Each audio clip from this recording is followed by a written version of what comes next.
Olá pessoal, aqui quem fala é José Fernando para mais uma entrevista do canal Sorte Lenormand. Dessa vez eu vou conversar com o tarólogo e terapeuta Giancarlo King-Smith. Falei certo, Giancarlo? Tá perfeito. Não está perfeito. O Giancarlo, ele estuda símbolos e ele é autor de uma pesquisa que associa cartas do baralho cigano aos santos católicos. É isso mesmo, Giancarlo? Faço um paralelo entre os emblemas dos santos, né, que é a representação simbólica deles, e as cartas do Lenormand. Mas antes de a gente entrar no assunto, fala um pouquinho aí de você, como que o tarô surgiu na sua vida, o baralho cigano.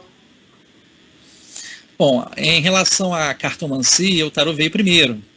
Em 83 eu comecei a travar o contato com as primeiras obras, claro, de cunho ocultista, porque nessa época não existiam obras de teor mais histórico, mais simbólico, que foram só introduzidas no país por volta de final dos anos 90, início dos anos 2000, e que trouxeram uma leva de conteúdos um pouco diferenciados. Então, as obras como, por exemplo, o Tarô Jung, né, Jung e o Tarô, que é uma obra que é conhecida no meio, eu fui ter contato no final dos anos 80, início dos anos 90, que me despertou, de fato, o interesse pelo aspecto simbólico, pelo aspecto da simbologia do tarô, porque toda a minha formatação, né, de ideias em relação ao tarô era baseada num tarô que veio do Egito, né, uma ideia mágica, uma ideia um pouco hermética, né, que as obras acabavam encerrando. E com essa questão do advento da psicologia, eu comecei a fazer uma pesquisa calcada nessa questão dos símbolos e a interferência nas culturas. E com isso fui me veredando por outros caminhos oraculares, né? Porque a cartomancia ela não está restrita a um nicho só. Ela abrange todos os oráculos que trabalham com cartas, né? E ficou muito separado aqui no Brasil essa ideia de que cartomante é quem trabalha com baralho comum, baralho cigano, né? O Lenormand. Sim. O tarólogo é quem trabalha só com o tarô, né? Na verdade, todos são cartomantes, né? Quem trabalha com cartas e trabalha com a mancia, né, com a divinação, é considerado cartomante. Então, o Lenormand ele só veio chegar mesmo nas minhas mãos, né, por volta mais ou menos de 2008, 2007, é que comecei a fazer uma pesquisa um pouco mais apurada. Né? Eu mesmo tinha um pouco de resistência sobre o assunto, porque as obras que eu havia lido faziam essa separação muito preconceituosa, né? Que somente os iniciados, né, os homens, podiam ter acesso realmente ao tarô, e o Lenormand era para a parte, vamos dizer, da cultura vulgar, da sociedade, vamos dizer assim, mais, vamos dizer assim, as mulheres, né, ciganos, né. Então isso foi desconstruindo, foi sendo desconstruído pela pesquisa, pelas minhas análises, né, até entender que o Lenormand não estava atrelado apenas à parte religiosa, como aqui no Brasil acontece com muita frequência, né? Essa coisa, vamos colocar assim, de pluriculturalismo, né? Ecumênica, onde as pessoas fazem essa relação espiritismo, espírito, e com incorporações e cartas, né? Como ficou esquematizado durante muito tempo. Então, vamos colocar de uma forma pontual. O tarô entrou em 83 na minha vida, o Lenormand entrou em 2008, e de lá para cá eu venho fazendo essa conexão entre eles, né? Simbolicamente falando também. Você falou que muita magia, né? Falam, pelo menos, com a criação do tarô com muita magia, com muito misticismo. E o baralho cigano também. Falam que o baralho cigano foi criado por ciganos, e isso não é verdade, né? Conversei com o Sim, Alexandre Lecletier, ele contou até a história. sim, Muita gente não conhece, que na verdade é, surgiu de um jogo da esperança. A Madame Lenormand é, nem chegou a conhecer o baralho que leva o nome dela hoje em dia. sim. E você acha importante ter essa desconstrução? Eu acho importante primeiro conhecer a história, né? Porque uma das coisas que nós não temos em nosso hábito cultural é ler a origem das coisas, né? Como é que elas foram realmente fundamentadas, o pensamento artístico de época, por que as pessoas cunharam aqueles símbolos e como aqueles símbolos se originaram no ser daquelas culturas, né? Então, diferente um pouco do tarô, que você tem uma fragmentação histórica, O Lenormand ele tem um delineamento um pouco mais claro, né? Como você mesmo citou, o Jogo da Esperança, aí você tem depois as Sibilas dos Salões, que tiveram uma influência muito grande na formatação das cartas, né? Que deu origem realmente ao formato que a gente conhece hoje do baralho Lenormand. E temos aí uma influência também de vários nichos da cultura europeia. Né? Você tem, por exemplo, a própria igreja, né? Uhum. Que o pensamento europeu ele foi muito calcado na religiosidade. E ocorreram vários movimentos para perpetuar certas iconografias, certas imagens que pertenciam ao aspecto eclesiástico, vamos colocar Isso dessa forma. Eclesiástico pertence à igreja, né? Isso já entra no seu estudo, né? Como é que é? Isso já entra no seu estudo. A base do meu estudo, como eu te expliquei, é uma base mais iconográfica simbólica. Eu vou até te dizer, esse estudo que eu tenho sobre os emblemas dos santos, né, os 36 emblemas e o baralho Lenormand, ele na verdade surgiu de forma acidental, porque eu estava estudando uma outra coisa, fazendo uma outra pesquisa, e de repente eu costumo comprar muito livro bienal, às vezes livros que as pessoas não levam muito a sério, né? Enciclopédias fragmentadas, que você tem 1, 2 volumes que às vezes não está completo, né? E aí você compra aquele livro, leva para casa e começa a ler. De repente, olha aqui, olha que coisa interessante, isso tem a ver com isso, tem a ver com aquilo, você vai fazendo as pontes, né? E um dos livros, né, acabou me provocando esse tipo de pensamento e relação, né? E eu acabei fazendo uma pesquisa através da própria bibliografia dessas obras, até chegar em obras mais antigas, que são disponibilizadas inclusive na rede gratuitamente, obras de domínio público, que são obras que ficaram, pelo menos durante muito tempo, restritas à igreja, né? Então, essas imagens que a gente conhece, né, iconograficamente falando, elas são popularizadas nos vitrais das catedrais, né, das igrejas de uma forma geral. Mas em livros você tem uma pesquisa muito extensiva sobre esses emblemas. E esses emblemas eles tornaram-se, de certa forma, o molde, né, do que hoje a gente tem de imagem no Lenormand. Né? A igreja tem muita influência, inclusive no tarô. Se você pegar o tarô, você tem a figura do Papa, você tem as virtudes cardeais, você tem as virtudes teologais, você tem esse do Apocalipse, que é o Arcano 20, o julgamento, você tem a torre como símbolo da Torre de Babel, né? E aí você tem várias relações aí interessantes. Então, como as cartas ficaram sob domínio dos sacerdotes durante muito tempo, é claro que a igreja quis fazer uma propaganda através delas. Uma maneira de fazer com que essa cultura eclesiástica se perpetuasse, entendeu? O seu estudo, então, não mostra uma diferente criação, não supõe uma diferente criação do Lenormand. Não, de forma alguma. Na verdade, o estudo ele embasa a origem iconográfica do Lenormand.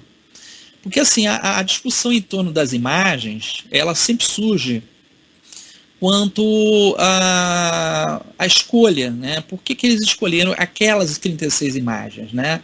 Então tem uma lógica, ninguém escolhe uma árvore, um cão, uma cegonha, uma casa, se eles não tiverem relacionados a algum contexto que seja cultural, né? Você pega, por exemplo, vamos pegar um oráculo que não é necessariamente imagético, como o I Ching. O I Ching ele perpetuou-se a partir da sua iconografia, né? Da sua iconografia não, dos seus axiomas. Então, os axiomas que são verdade, são na verdade aspectos filosóficos da cultura oriental chinesa, eles estão lá. E eles calcaram, eles deram o molde ao I Ching. Agora, as cartas, elas são todas baseadas em imagens, né? E nas imagens surgiram esses pensamentos, essas estruturas que foram trazidos até os dias de hoje. Então, por exemplo, o Jogo da Esperança, ele, na verdade, ele é uma espécie de... Como tem a amarelinha não tem aquele caminho, você chega até o céu? Sim. No Jogo da Esperança é mais ou menos isso. Você tem um exercício lúdico de purificação, de iniciação espiritual ali, né? até chegar no último caminho, que é, né, a realização do ser, a realização espiritual, que é a esperança. Então, você tem várias etapas ali. E era uma forma que a igreja também arrumou de atrair os fiéis, né? A igreja muito cedo percebeu que o jogo, a ludicidade, era uma maneira de atrair as pessoas. Só que a igreja começou a ficar preocupada porque todo mundo só queria jogar, né? Ninguém queria mais ir à missa. Então isso acabou mudando um pouco o contexto. Então as cartas que têm emblemas da igreja eram uma forma de educar as pessoas, era um processo pedagógico. E que ficou estruturado depois em cartas de baralho, porque é mais fácil você levar uma carta dentro de um pacote debaixo do braço do que levar um tabuleiro, né? Para lá e para cá. E é meio contraditório, porque a igreja condena os jogos oraculares, não é? Ela hoje, na verdade, depois dos concílios, depois de vários posicionamentos de certos papas, claro que eles foram restringindo isso, né? Mas se você pensar em torno do século XVIII, século XIX, não tinha muito essa preocupação, né? Porque você pega, por exemplo, o período napoleônico, foi o período auge, né? Da popularização de cartas francesas na Europa, né? E esse período napoleônico, Napoleão foi muito responsável pela popularização das cartas, né? Inclusive a própria esposa dele também tirava, né? Tirava com a própria Mademoiselle Lenormand. Só que você tem as lideranças que influenciam a igreja, né? Então, se tem um imperador, por exemplo, que joga, que tem simpatia pela coisa, a igreja não vai ficar se opondo, né? Depois que cai o poder dos nobres, a igreja toma novamente as rédeas, ela começa a estabelecer regras, né? E é muito interessante porque a preocupação com a igreja católica, principalmente vinda do Velho Testamento, é mais com a necromancia, né? Porque a necromancia é um método de divinação através de vísceras do corpo dos mortos, e não tem nenhuma citação direta, né, sobre outros tipos de oráculos, tipo a própria astrologia, que é um oráculo milenar, né, vamos colocar assim, uma prática milenar de inicialmente divinação, hoje autoconhecimento, ela não é citada de uma forma negativa na Bíblia. Tanto é que os magos, reis chamados magos, eram astrólogos, né, que eram astrônomos também, que foram atrás do Messias, vamos colocar dessa maneira. Então, assim, a igreja ela se opôs logo depois que ocorreram alguns concílios, né? E os concílios formataram o pensamento da igreja, e naturalmente hoje a igreja tem um pé atrás, mas eles leem, eles estudam, não se engane. O Papa João Paulo II, por exemplo, tinha livro de tarô em cima da mesa dele. Ah, não sabia. Né? Tem foto de livro de tarô de João Paulo II, tem aquelas meditações sobre os 22 arcanos maiores do tarô, tem em cima da mesa dele, que é escrito por um padre. Aliás, é escrito esse livro, Meditações sobre os 22 arcanos maiores do tarô, é escrito por um padre, entendeu? Por um sacerdote da igreja católica. Então é interessante pensar nisso, porque a nossa sensação é que parece que eles estão sempre proibindo, mas na verdade também não querem muito que o povo saiba, né? Entre por um caminho que não é aquele que a própria Bíblia adota, né? Que eles postulam. Então acho que isso é muito de acordo com os dogmas. Os dogmas definem isso. E os dogmas da igreja, na verdade, não incluem esse tipo de coisa. Mas se você pegar o período antes do Iluminismo, século XVIII, você tem muita coisa interessante envolvendo alquimia, astrologia, geometria sagrada, e que era estudado em universidades. Era prática comum. Depois do Iluminismo, né, do pensamento cartesiano, que a coisa mudou um pouco de figura. Esse estudo que você está fazendo, já terminou ou não? O estudo nunca termina, né? A gente tem que entender, mesmo tarô, qualquer outro oráculo que seja secular, a gente nunca pode dizer que é uma coisa definitiva. Primeiro porque são fragmentos da história. A história ela é escrita por quem vence a batalha, né? Então, os fragmentos históricos são esparsos. Por exemplo, esses livros que eu tenho hoje em PDF, né, em e-book, eu tenho alguns livros no papel, eles são reproduções muito antigas, né, escritas para sacerdotes. Os estudos eram destinados para aqueles que estavam se introduzindo dentro da própria igreja, né? Então, essa parte, por exemplo, da iconografia dos santos, você não vai ficar vendo isso fácil por aí, né? Em um catecismo, numa primeira comunhão, você não vai estudar isso. Estuda quem está dentro da igreja, quem se iniciou. E não importa o tipo de santo, né? O tipo tem um nome que se diz quando você entra dentro de uma área da igreja, né? E ali você é paróquia. Não importa a paróquia, não importa o agrupamento religioso dentro da igreja, seja franciscano, seja beneditino, não importa. Você vai acabar esbarrando nas mesmas etapas, né? E isso fica restrito muito aos estudiosos da igreja. Eu só tive acesso a esses livros, que eram livros que não, por isso que as pessoas ficaram admiradas, porque não são livros comuns, né?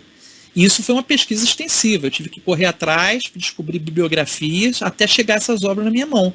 E as obras comprovam, né? Então não acaba não. Ainda tem muita água para correr debaixo dessa ponte. Digamos que eu dei um pontapé inicial nisso aí. Olha, eu tenho aqui, se você me permitir, um PowerPoint que eu coloquei aqui. Eu não estou com a listagem toda dos santos, até porque eu vou fazer uma apresentação esse ano, final do ano, provavelmente, aqui no Rio de Janeiro, de todos os santos. Então, para não ficar uma coisa assim, de apresentar logo de uma vez, eu vou disponibilizar a tela do meu computador e eu vou mostrar para você.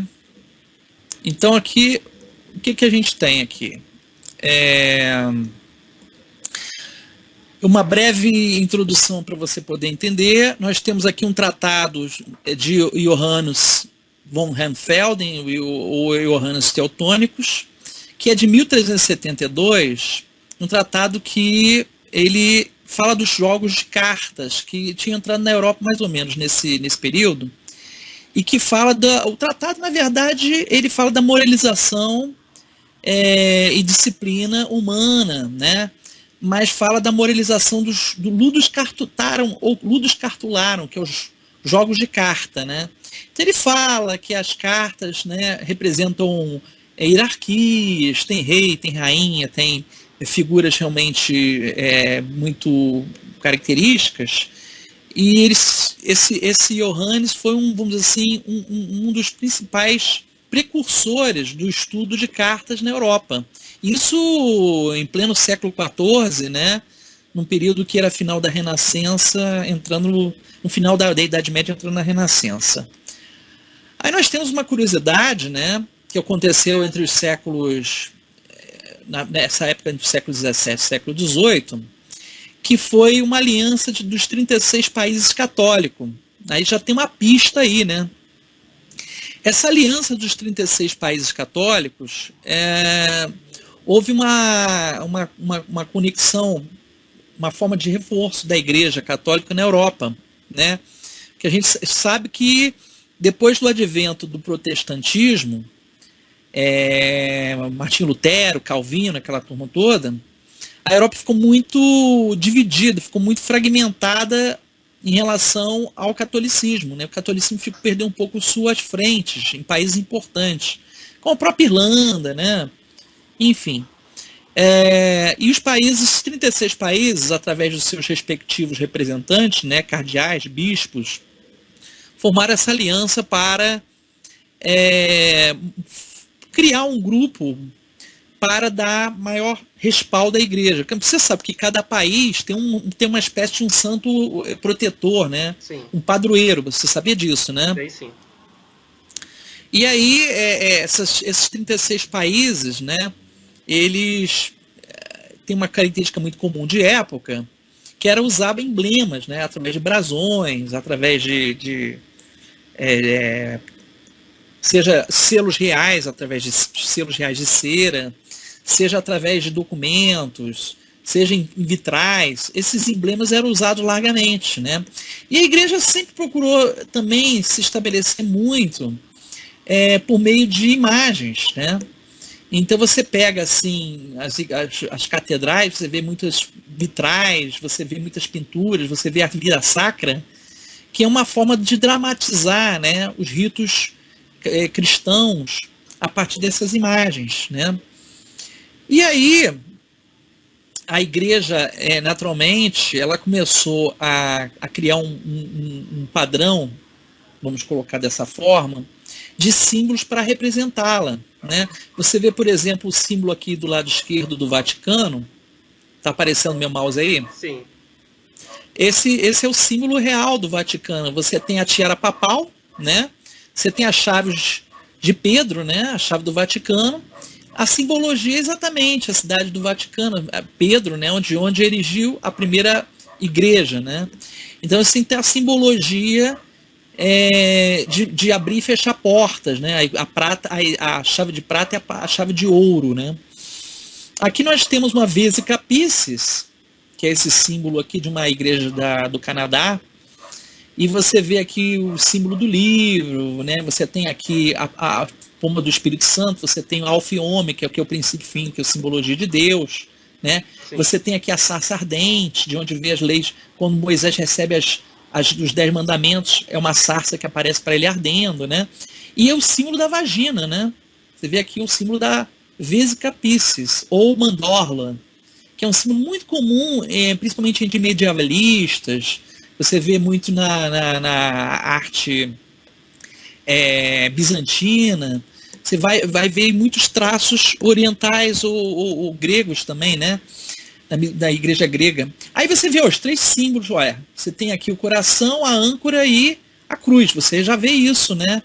Nas cartas do Lenormand, né? Interessante. Bem interessante. Porque essa simbologia, por exemplo, da âncora está muito ligada também à questão da esperança, né? A esperança, ela aparece iconograficamente em várias ilustrações como uma mulher portando uma âncora, né? Já vi baralhos que usam isso. É uma mulher com uma âncora ao lado. Isso, por quê? Você vai ver isso normalmente nas sibilas, né? Nas sibilas você vai ver essa mulher com a âncora. Por quê? Porque isso é uma representação da igreja. As virtudes normalmente eram representadas por seres humanos. Você vai pegar, por exemplo, no tarô, a figura, por exemplo, da temperança é um anjo, né? Você vai pegar a figura da justiça, é uma mulher portando uma balança, uma espada numa mão e uma balança no outro. E se você pega um baralho antigo como um baralho de Charles VI, o chamado baralho de Gringonet, né? Ele é um baralho que tem essa representação bem explícita, porque as figuras que são as virtudes têm um halo escuro na cabeça, como se fosse um guarda-chuva, né? Para representar não seres humanos, mas necessariamente virtudes. Né? Aqui, por exemplo, nós temos aquela concha vieira, né? Que é utilizada em Compostela. Você vê a cruz aqui de Compostela, você vê a vieira e você tem aqui o cajado com aquelas cabaças, né, que carregavam água, né? Só que quando você transpõe isso para santo, né, você tem uma simbologia um pouco diferente, porque cada igreja, cada localidade, ela tem, como eu falei, seus padroeiros, né, os seus santos, suas representações principais. Por exemplo, você tem aqui, nesse primeiro emblema aqui, a morte, né? Sim. Você tem a serpente e você tem o livro. Você vê que estão 3 incorporados aqui. Dá para até fazer uma interpretação, né? Que aqui você tem os peixes, que é outro emblema também encontrado no Lenormand. Você tem a raposa. Isso tudo aqui você vê que são vitrais, né? Você tem aqui o navio, o barco, né? Aí ao mesmo tempo você tem uma lua, você tem uma estrela. Você tem o lírio aqui. Você tem os ratos, você tem a cegonha. Esses 36 santos, para você poder entender, eles passaram a ser santos litúrgicos. Porque existe uma novena, né? Que você vai lendo durante 324 dias do ano. Essa novena é destinada a esses 36 santos. Se você multiplicar 36 vezes 9, né? Você vai ter aí uma simbologia dos dias que você fazia essa novena. Agora, os dias que não tinha novena eram chamados dias profanos, né? Ou dias aziagos. Porque a igreja, por exemplo, carnaval, né? É considerado festa da carne, então não tinha a novena, né? E outras datas específicas que não eram inerentes à igreja, eles procuravam tirar, né, desse calendário litúrgico. Então é muito interessante essa simbologia, né?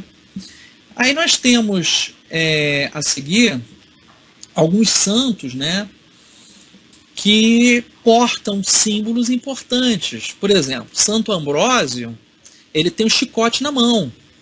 Eu não sei se está dando para vocês enxergarem, né? Ah, sim. Mas tem um chicote aqui na mão, né?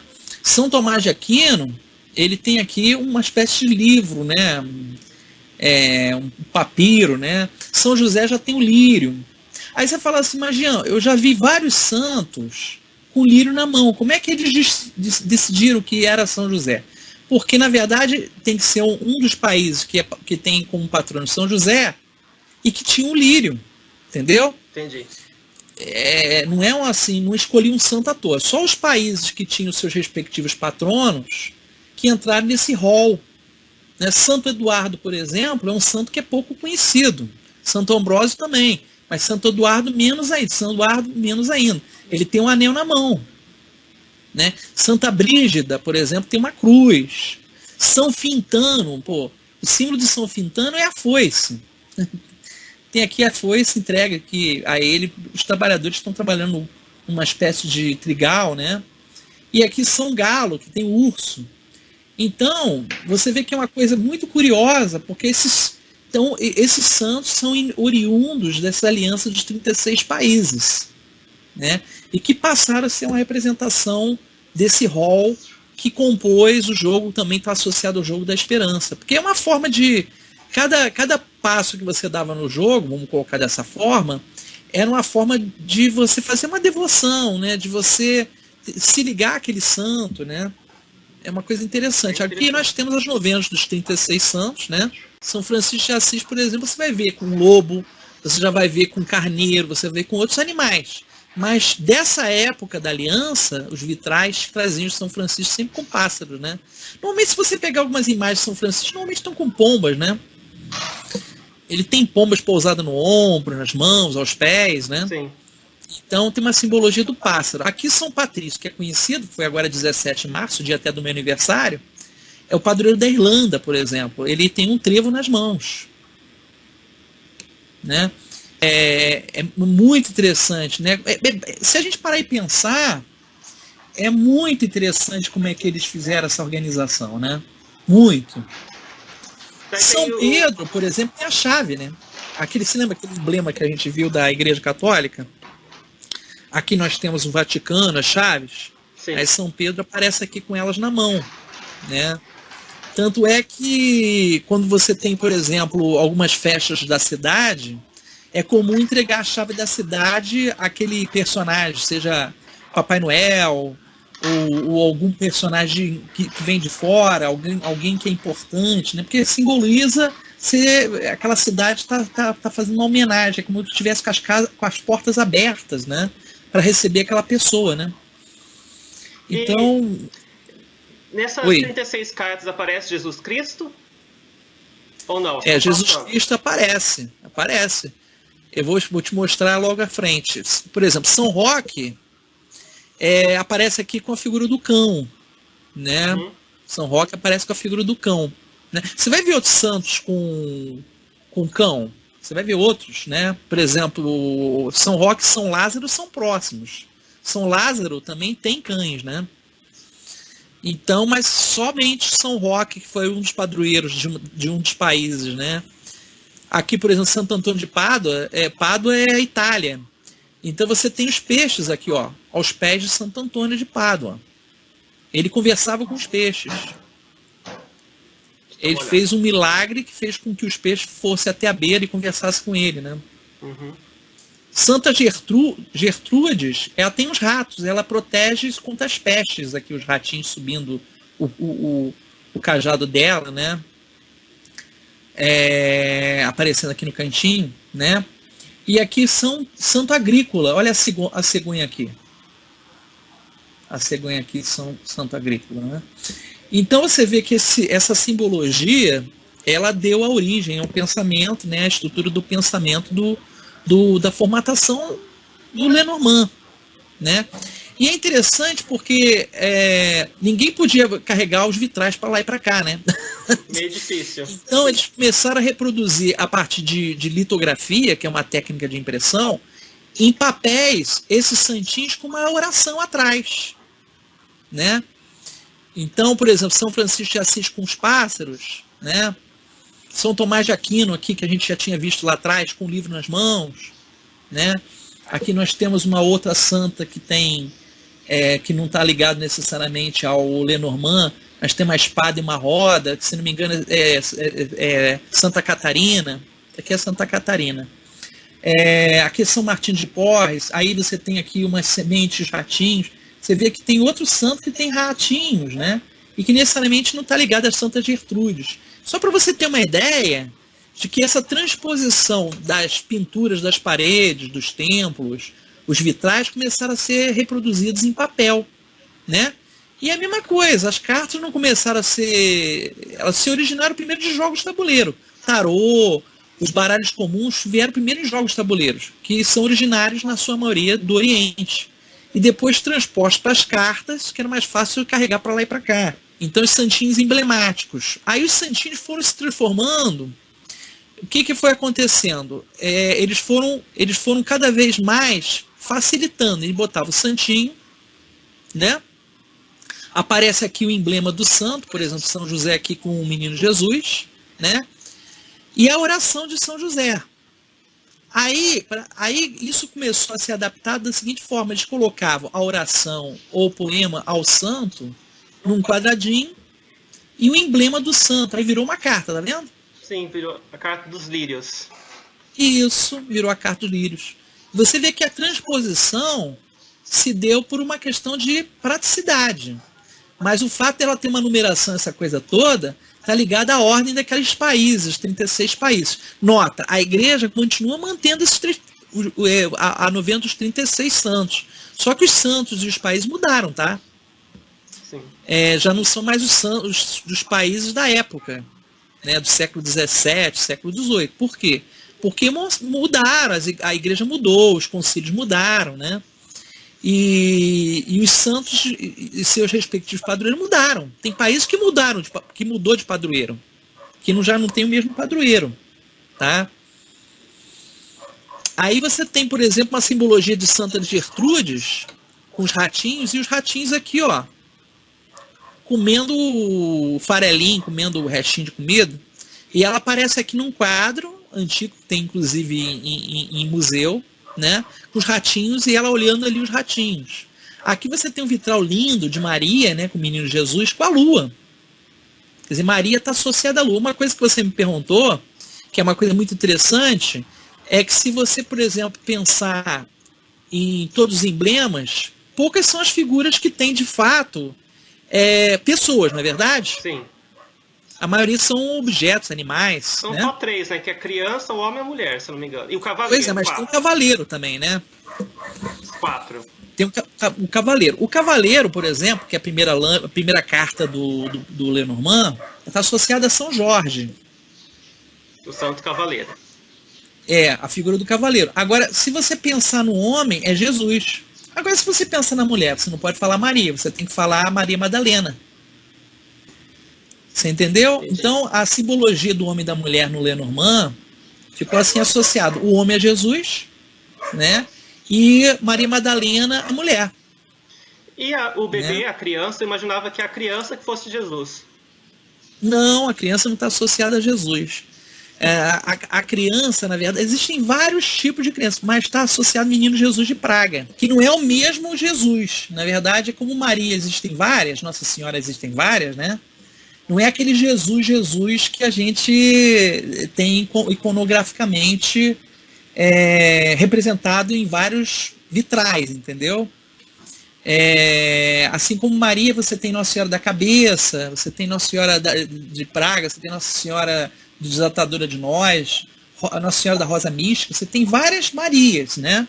Mas elas são representações de papéis da mulher imaculada na cultura, naquela cultura, que está associada à mesma egrégora que é a egrégora de Maria. Então, digamos que Maria seja uma egrégora, né? Assim como Jesus seja uma egrégora.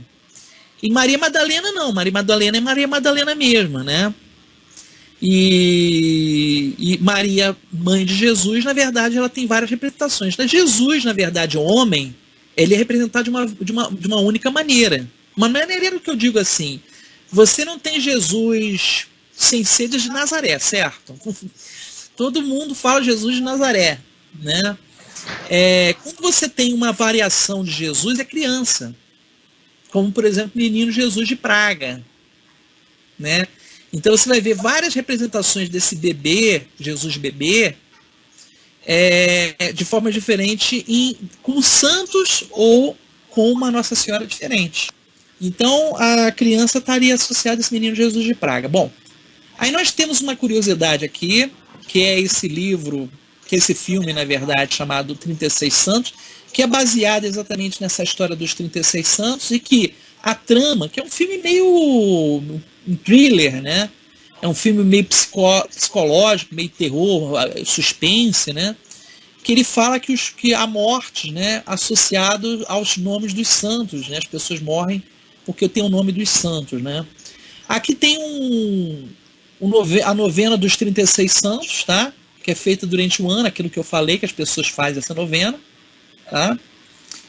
E nós temos aqui, inclusive, programas que você baixa, por exemplo, em Apple, principalmente na Apple, que eu não vi isso aqui eu não vi esse programa no Galaxy, né?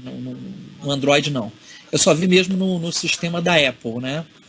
E aí você tem aqui São José, né? Perpétuo Socorro. Aí já são santos novos, ó. Santa Filomena, Santo Perpétuo do Socorro, né? Santo Paulo V. Então, assim, são diferentes, né? Paulo V, não, Vicente Paula, se não me engano, esse aqui. Aí esse livro aqui que você está vendo aqui, esse livro aqui que foi o culpado, né? Eu te falei que eu peguei numa Bienal do Livro e que faz parte de uma coleção da Folio, que é uma editora, inclusive, hispânica, né? Ítalo-hispânica. E nesse livro é que deu clique. Agora, a partir desse livro eu cheguei a esses dois aqui, ó. A Sacristia, que é uma obra de 1871, volume 1, que fala dessa questão dos emblemas dos santos, 36 santos, e a explicação desses emblemas nesse livro, chamado Emblema dos Santos, né? Como eles podem ser distinguidos nas obras de arte, né? Que é de um reverendo, esse Rosenbeth, né? Parece que é um reverendo alemão. Mas o livro tem uma característica complicada, porque parte do livro é escrito em grego. Essas duas obras são muito importantes para a pesquisa. São obras que você pode baixar na internet, inclusive no celular. Você tem isso para baixar no celular. Tá? Essa aqui, principalmente, a Sacristia, eu tenho celular. Tá? Né? Então, de uma forma geral, eu posso te dizer que essa estrutura, a estrutura desse trabalho, ela ainda é um pouco, ainda está num processo de investigação, porque a gente não pode simplesmente jogar para o público uma informação sem ter embasamento, né? Então, na verdade, isso aqui é um trabalho de precursor, né? Tem pessoas que estão fazendo trabalho parecido, né? Por exemplo, a Carla Souza, né? Ela tem um estudo também iconográfico muito interessante e tal. Acabei pegando um caminho um pouquinho diferente do dela, né? Eu cheguei realmente à questão da simbologia dos santos a partir desse emblema nos vitrais e tal, nessa pesquisa que eu fiz nesses livros, entendeu? Uma outra coisa que eu queria perguntar, tá vendo? São 324 dias que as novenas são desenvolvidas, entendeu? Esses 41 dias que sobram, né? Esses 41 dias são chamados dias profanos. A igreja não adota para a novena. Porque aí estão em carnaval, várias festas que eles consideram profanas na igreja, entendeu? Daí eles descontam esses dias. Eles descontam esses dias. Tá? Deixa eu fechar aqui a coisa da imagem aqui. Então, essa simbologia que a gente tem hoje dos santos, essa coisa toda, ela, na verdade, ela está num processo de eu ainda investigar por que essas imagens foram associadas diretamente aos santos, entendeu? Eu estou nessa fase, eu estou nessa etapa. Por que foi associado o peixe necessariamente a Santo Antônio de Pádua? Por que teve que associar diretamente o lírio a São José? Por que não foi um outro objeto, entendeu? Então tem uma história da vida deles, desses santos, né? Claro, tem uma parte das histórias que são fantasia. É a parte lendária. Você sabe que quem conta um conto aumenta um ponto, né? E as narrativas têm essa característica, tornar as pessoas heróis, fazer com que as pessoas se tornem ícones da história, né? Então, tem algumas coisas que se perdem um pouco ao longo dos anos, ao longo dos séculos, né? Mas que na simbologia que a gente tem nas ilustrações, e a gente tem que ter consciência que o Lenormand, né? Ele, assim como o tarô, eles eram atividades que tinham um caráter lúdico, né?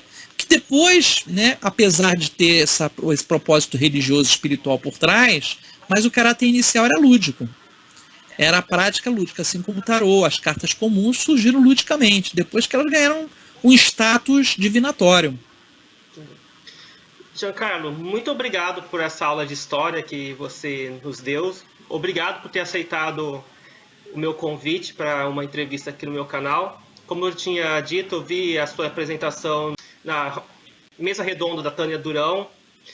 Sim. Achei muito interessante e falei, eu vou conversar com ele, tenho que conversar com ele. Bacana. Eu agradeço muitíssimo o convite também, tá, José? Eu acho que você está fazendo um trabalho fabuloso de fazer essa ponte entre as pessoas. Uma das coisas que eu sempre bato o pé muito no que exige, né, que a nossa classe seja mais unida, é fazer essas conexões entre os profissionais, né, que a gente possa formar uma amálgama dentro do cartomante que nos tornemos mundialmente referência, né? Que a gente tem muita gente de conteúdo hoje, com material rico nas mãos, que precisa de ser compartilhado com o mundo, né? E você está fazendo, de certa forma, também esse movimento de compartilhar. Qualquer coisa, é só falar comigo. Sem problema. Tchau. Tá? Tchau.